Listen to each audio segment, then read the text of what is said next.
We're going to start front loading this where you can see FSR where it is in what is likely the last ePTU build before live. This is a release candidate that they're testing right now as of May 7 on the test server tonight. And I wanted to start with FSR's flicker effects. So at range, they're still pretty strong, but as you get closer, they're not as bad. And what I've seen is the kiosks don't seem to be having as much trouble as previously.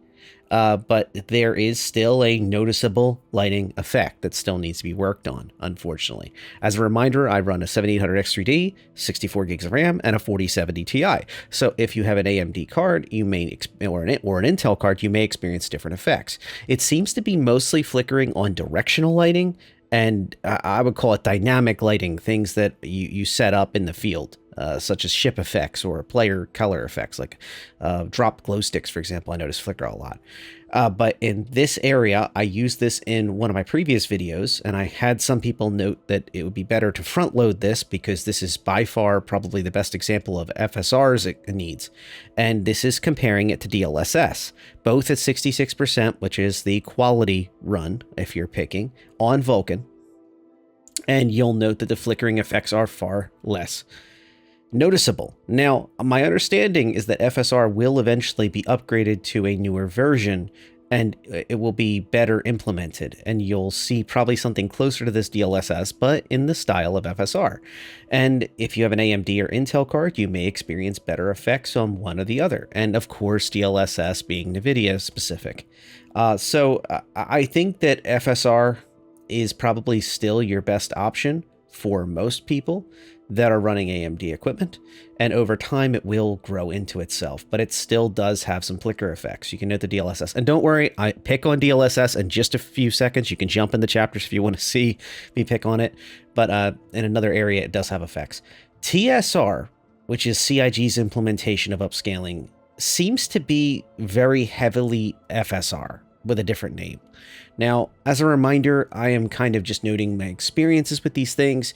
I am not an expert on upscaling or GPUs, but based on my own eyes and what I'm seeing in Vulkan, it seems like TSR is very, very tied to FSR. When they make a fix for FSR, TSR gets fixed.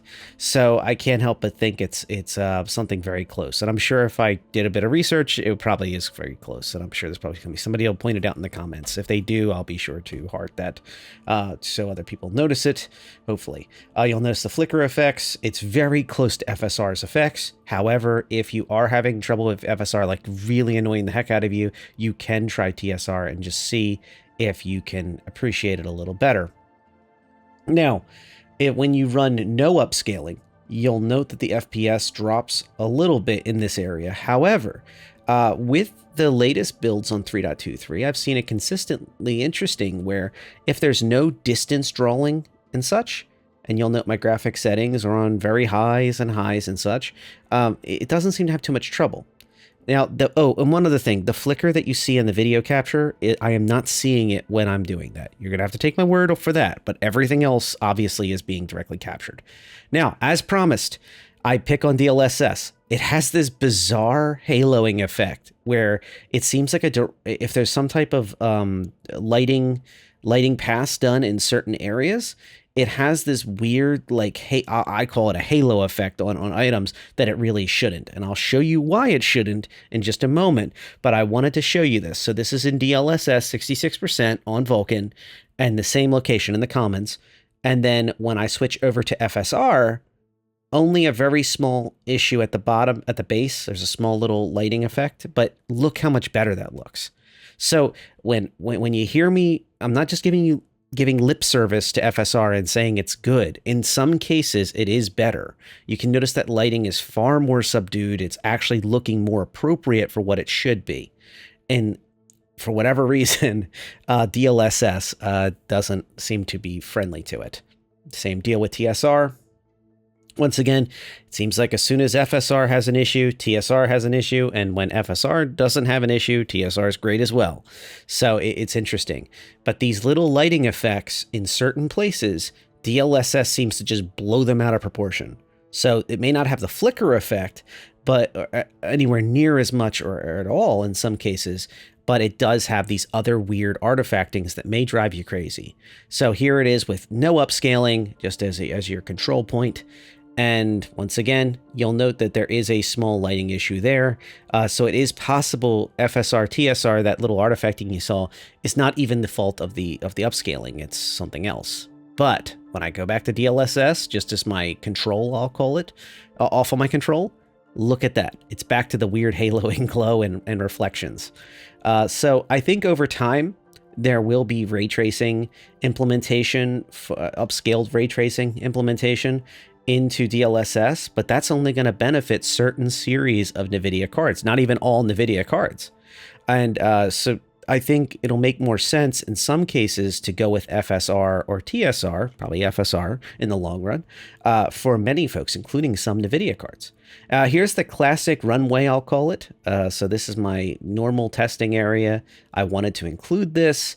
And now I'm going to be kind of diving into like I'll call it a live video, so to speak, even though I am doing a voiceover for this. But just noting, you'll see that the shadows of the plants are actually much better than they were previously, which I'm very pleased to see.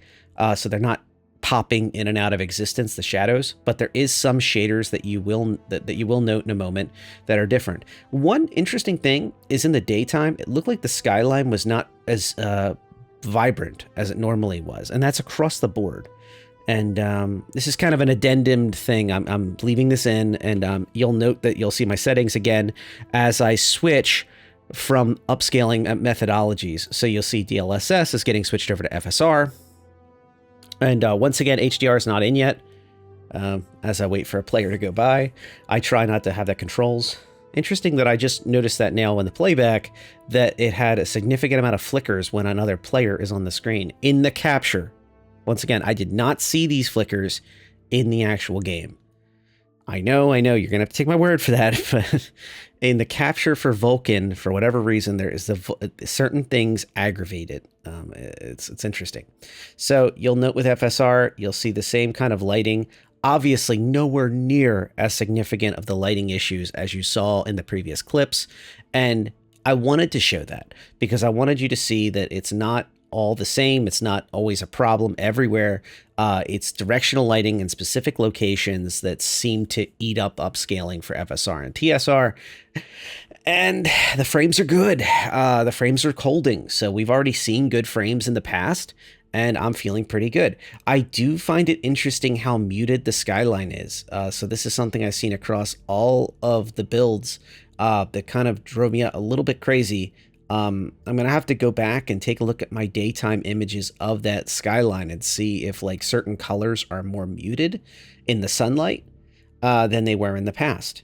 I'll be honest with you, I've spent enough time on floor 4 to kind of go a little stir crazy, so it's possible that that it's not the case, but it feels like there is a tiny difference in coloration at distance. And once again, note the shadows are not popping in and out. The reflections off the plants are very good. This is something we've seen massive gains in the many builds since. CIG, if this ever gets back to you, your teams have done a heck of a job, and you deserve a pat on the back for what you've done implementing Vulkan. The dream is truly coming true. And I think upscaling is icing on the cake and all the different variants, and I'm very pleased you did not go with a single version of upscaling. And directly to what I think about these things, I think quality 66% upscaling really should be the focus, because that's the whole point of upscaling, is to get your frames up but still have a playable game. I've noticed enough issues with quality at 66% that I don't even want to play with the idea of having some subpar upscaling that's only designed to try to get as many frames in the top right corner as possible. I would much rather consistently get 60 to 70, remember 70 being my long-term goal when possible. And you're going to see a big test of that at the end of this video. And once again, you can use chapters to jump ahead. It's not clickbait. It's not a game to keep you here. But if you enjoy this type of long-form content, thank you for subscribing. If you haven't already, please consider. And back to this. So once again, muted colors across the board. I feel like in the sunlight, the colors are muted. And now in the I'm not talking about nighttime versus daytime. Nighttime, obviously, the skylines in New Babbage are beautiful at night, and they have huge neon lights that run up and down the length of the skyscrapers. However, when we're talking about these daytime, there is still colored signs on top of each one of these buildings, and they're rather large, but for some reason they're extremely hard to see. I know I'm harping on that. I'm going to drop it, I promise. But I think it is worth mentioning. Also, I did notice a small drop in some frame rates when I had it, so to speak, cook outside the window for a decent period of time, looking at these long distances. I don't know if that was captured in this video or not, and we're only talking about maybe a frame or two, but it is worth mentioning. I think it's fair to mention, just so you know every detail I found in my research or in my captures. So once again, the flicker effect, if you haven't heard already, is mainly just literally only in the capture. It is not something I've seen while I was recording.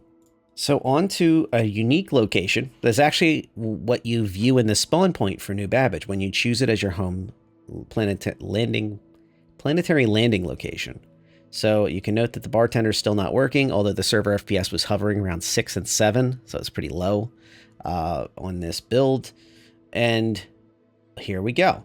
So you have this large rock that's right behind Wally's bar there, and I want to say this thing is vastly underutilized because most people don't even go this far into the commons. They don't even notice it up here. Even when you're at the bar, it's hard to notice it. It's kind of weird, even though it's lit up and such.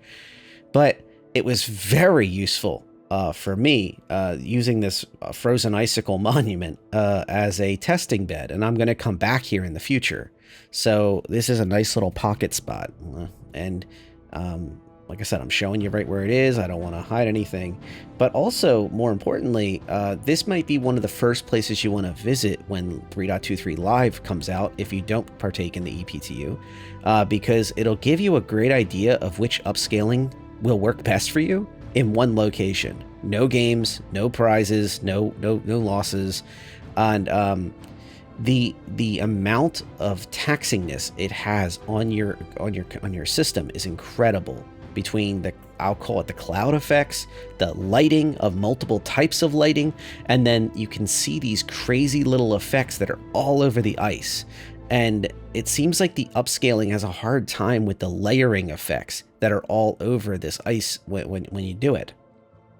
DLSS does work best here, but as I showed you in the other spot, well, okay, maybe come here and then go to the other part of the commons, which is only a short 5-minute walk to where the rock climbing wall is, which is closer to where you'd come in on the tram to come here anyway. And you'd be able to confirm whether DLSS is more ideal, or is FSR or TSR more your ideal option. And I would choose DLSS or FSR. And honestly, it may be a case of, is upscaling even worth it? And this thing tears apart non-upscaled, at least for my 4070 Ti. It really tears into the poor thing, and it causes a lot of trouble. Now, this is experimental. I did not go and do multiple passes here yet. I haven't really got a feel for this place and really seen the differences, build to build, or anything like that. I don't have historical video to go back to and kind of cite and go back and forth on, but this thing is wild to really use as a test bed for upscaling. And I just can't believe how many FPS lower it is compared to other places. But when you think of all the different effects that are happening all at once in this one specific place, it makes sense. And I showed this clip to somebody already, and they kind of suggested that there might have been a memory leak I was experiencing on my VRAM. And I'm not quite sure if I'm sold on that, but at the same time, I think that's interesting that could happen. So you've seen in this very video and all the other videos I've done tracking 3.23 progress of rollout of Vulkan, that I've swapped and swapped and swapped and swapped and swapped, and I don't face these issues. But here I do. It's possible that if you have enough going on the screen at the same time, it triggers a unique kind of effect where you can't just hot swap upscalings anymore. So as I describe in all the other videos and this one, oh yeah, just jump around, switch between them, see which one you like. It may actually cause a unique type of memory leak that I don't know if it can be fixed. So if you have enough effects and you're really taxing the hell out of your graphics card, and then you suddenly ask it to like drop all the dishes, so to speak, and swap over to the plates or something, or whatever. You suddenly ask it to take all that stuff out of its hands and then go pick up another pile of something else that's cumbersome, and it's already maxed out. It might drop a few things. So it's my super unscientific explanation, but I think I found a way to break upscaling. So this location right here is a wonderful test of your graphics card and to really see if upscaling is right for you in some of the worst conditions imaginable. And all it is, I know it's a block of ice, I know it's silly, but it's what it is.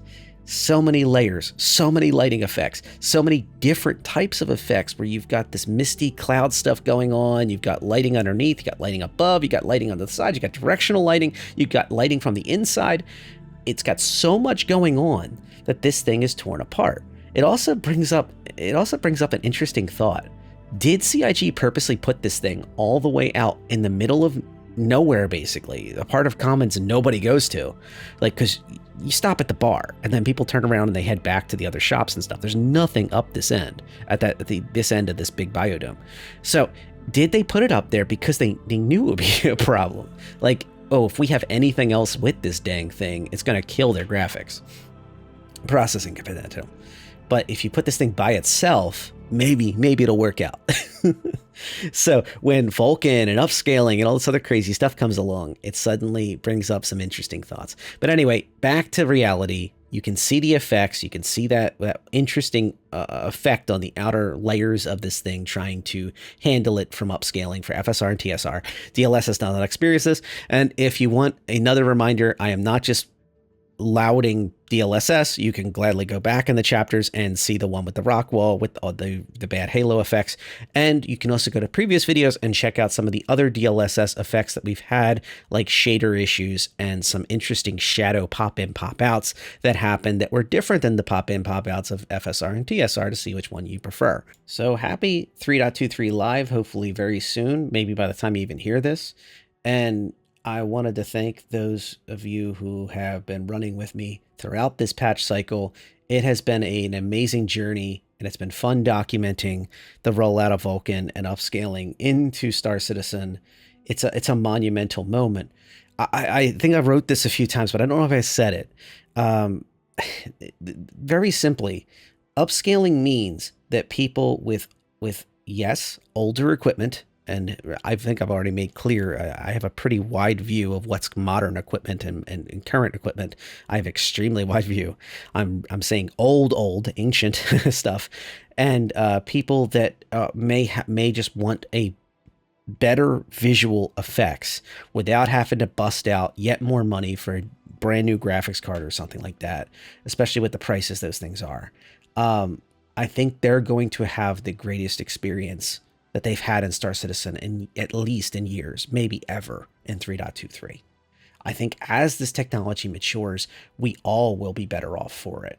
And you won't have to have some, insanely good graphics card to be able to enjoy 60 frames or more.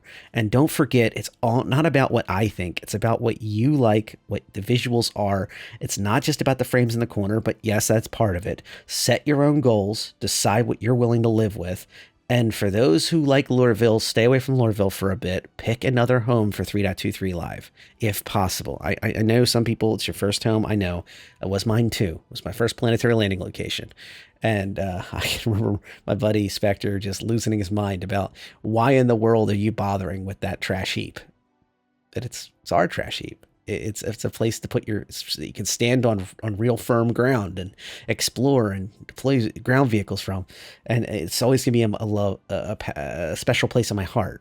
But I don't pick it as my home. I pick places like Orison. I pick places like New Babbage. And what I'm really interested in is I don't think 3.23 is going to matter much where you choose unless they don't let you choose again for 3.2, as soon as we find out what the destination is for the event, you're either going to pick the event space or you're going to pick another location because you don't want to be near that bedlam and just say, look, I'll visit the event. I'll visit ILW, but I don't want to be on top of it. I get both player groups. I understand. But as you jump into 3.23, if I hear about it, I'll surely put that out. And keep your ears peeled. And of course, any other thing else, keep an eye on Reddit, keep an eye on Pipeline, our Star Citizen Discord, keep an eye on some of these places, your own orgs, locations. I'm sure they will post as soon as they heard. The rumor I heard was Bevik again, which is on Area 18, but don't pick a location just because I said that. That's my suspicion. I hope it isn't, for the record. I really, really would prefer Orison or New Babbage just because I'm biased. But and I don't think they'll pick Lorville due to the poor FPS. And a big part of this 3.23 patch is supposed to be Vulkan and upscaling and such as being options. As a reminder, Direct 3D 11 is still in, so if you have issues with Vulkan, don't forget you're just one reload of the game away from going back to Direct 3D 11. There is no problem with that. You can absolutely run the game on it. You can go through upscaling with it, and you can have a good time. But when possible, I would start transitioning to Vulkan because that is the future. And if you find an issue, you know, with your system, be sure to update your graphics cards, drivers, and other things like that. And this is a good time to find those things out, you know, before the big event, before all your buddies want to log in, because we're gonna have those seasonal Flight of a Feather folks that come in, you know, to see the big event, want to free fly, have a good time, rent a bunch of free ships. And you don't want to be starting to transition to a new graphics, new keybinds, new everything else all of a sudden, any of those type of things during those time periods. So this graphics is a good example of that. All right, that's going to do it for me. Thank you all for sticking around on this adventure. And yeah, I don't want to say goodbye to it. It feels good. It feels fun to be pioneering through this, but I'm going to have to cut this up at some point. And of course, I'll be covering live as well. And I should have a video up about some other things too very soon. Thank you all.